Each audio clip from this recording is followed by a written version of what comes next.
Sure, the purpose of PANAMAX is to, it's a defense of the Panama Canal exercise, and we have a notional threat that we plan against, and we bring together partner nation assets and U.S. assets to collaborate for the planning and execution of the exercise. Well, the role of the CFAC, without getting too basic, is we're a subordinate commander, a component commander under the Multinational Forces Commander. And together with the air component, there's the land, which is CFLIC component, there's a Navy, which is the CIFMIC component, and there's a Special Operations Forces, which is the CIFSOC component. We don't have a Marine component in this exercise, but normally you would also have that asset available too. So we're one of the, in this exercise in particular, we're one of the 4 components that report directly to the Multinational Forces Commander, providing him air power in the theater.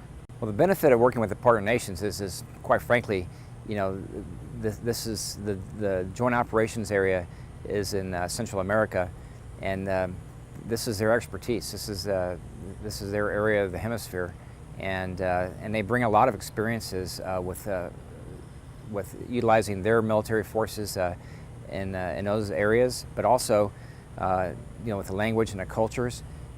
They also provide, quite frankly, when you say that they're partner nations, they truly are. They are required for us to be successful down there as a U.S. component to do this exercise. They bring legitimacy to the local population, seeing that it's not just a U.S. only operation.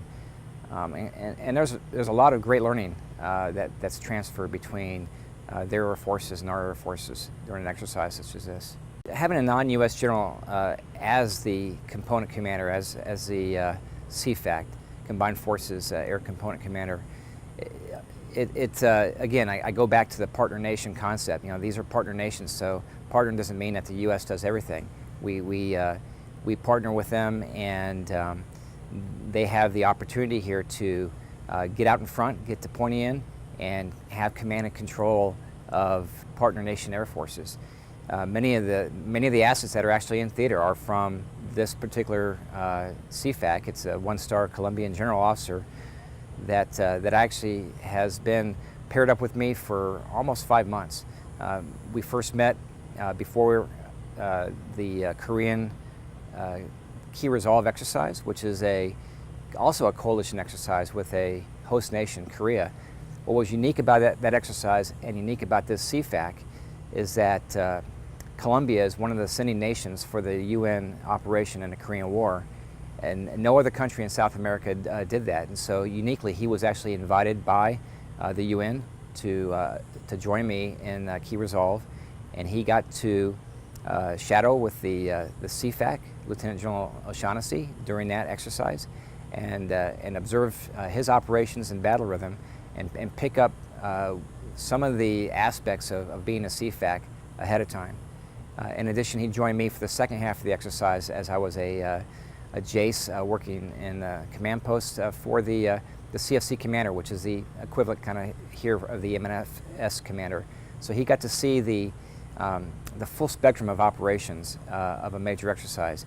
So showing up here for the crisis action planning phase, we already had a relationship. We knew each other personally, socially, we knew our backgrounds, and we had shared experiences, and that really cemented a great relationship between myself and Brigadier General Garzon. And I would say that the benefit of having the partner nations involved in this exercise is the same thing.